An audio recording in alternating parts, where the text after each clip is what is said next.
Hey, thanks for watching.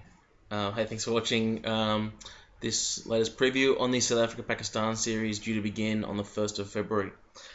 I'm quite looking forward to this series. I'm actually interested in Pakistan generally. I think they're the most fascinating team in Test cricket at the moment. There's lots of reasons for that. They play a pretty unusual brand of cricket. We'll talk about Mohammad Hafiz's role in that in a moment. So much slow bowling that they throw at their opposition, and their batting is very technique based, very defensive. Again, looking at dominating with the old ball, so they try and minimise the effect of new ball on games against a team that does exactly the opposite of that comes out with one of the strongest openers in world cricket, clearly the best opening bowling attack, and yeah, so it'll be an interesting clash of styles.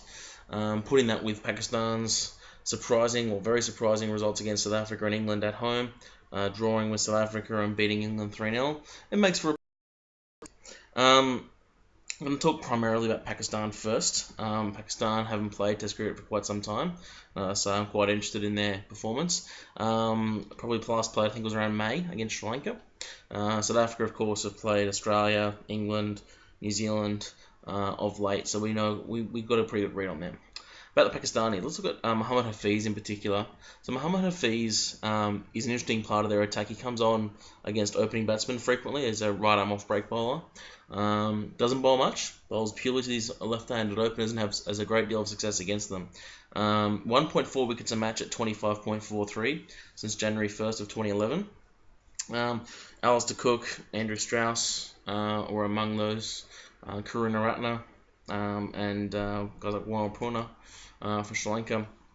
So Mohammad Hafiz bowls a lot. Look, those kind of numbers would make Shane Watson blush over the last couple of years, and Shane Watson's held in a lot more esteem than Hafiz. I think his battle with Graham Smith will be a really interesting part of this series. I actually like his chances here. Graham Smith's a very poor player of slow bowling. It's very off-putting to come and play an off-break bowler from the first ball, essentially, that you face when you're not used to it. And Mohammad Hafiz has proven this against a guy like Cook, who's at the very least as credentialed as Graham Smith. Hafiz is also batting reasonably well. He's batting at 42.67 with a 10.33 century rate, 22.6 score percentage in that same time period, the last 2 years. Those numbers are sort of okay, pretty borderline for an opener, particularly the score percentage at the top. And again, looking at this series where it's very important for Pakistan to survive those new ball overs. But also two of those centuries are against Zimbabwe and Bangladesh. But on the other side of things, his highest score came against Sri Lanka. It was 196.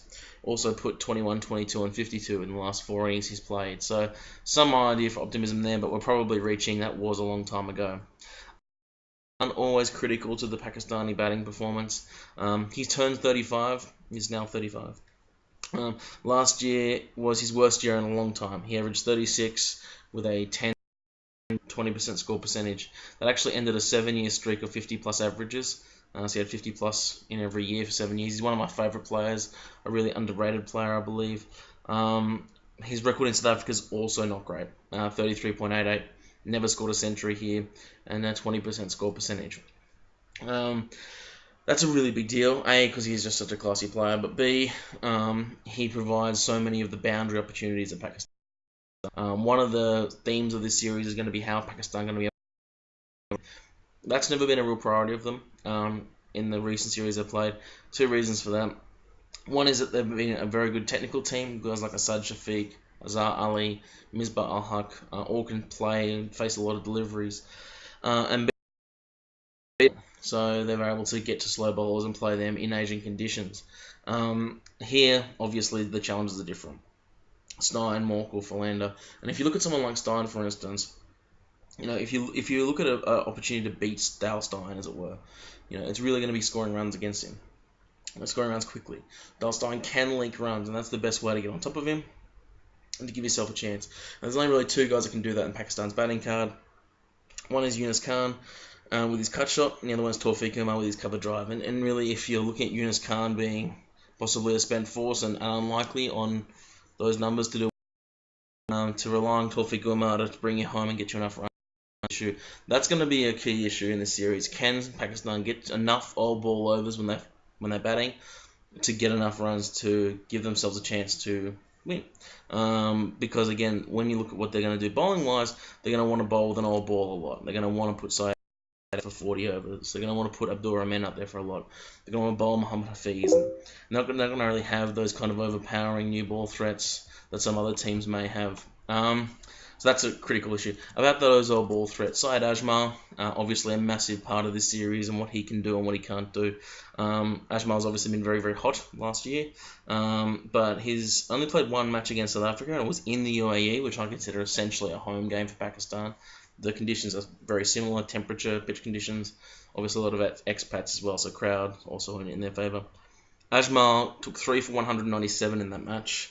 Obviously, that's not going to get it done. He's going to need to take a lot of wickets. He's been sort of nearly 7 a match area. His record outside of Asia is not as bad as you might think. It's not as bad as I thought. It's 4.8 wickets a match at 29.1. That's outside Asia. And his last trip outside Asia, when you're sort of looking at this really high level performance from him, was 8.5 wickets a match. 19.47, obviously very strong against the West Indies. So some silver linings there, just like the other stuff, but on the balance of probabilities, again, not looking great. From the South African side, obviously they're playing excellent. Should have